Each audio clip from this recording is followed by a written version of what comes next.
तमाम मेहमानों को दिल की गहराइयां में खुशामदीद कह रही हूं। मेरे सामने मेरे टीचर, मेरे उस्ताद, मेरे सीनियर जितने भी लेजेंड आर्टिस्ट हैं सारे को दिल की गहराइयां में खुशामदीद।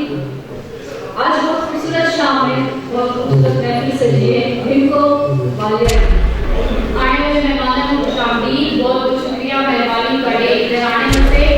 इन्होंने मेरे से थोड़ी जी दहशत लगा सी ते जो असी अपनी जुबान से बहुत सी काम कर सी सारी ये चीज आगे बढ़ती है।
यार असी तेरे के शर्मिंदा हुआ यार, असी तेरे से माफी चाहते हैं।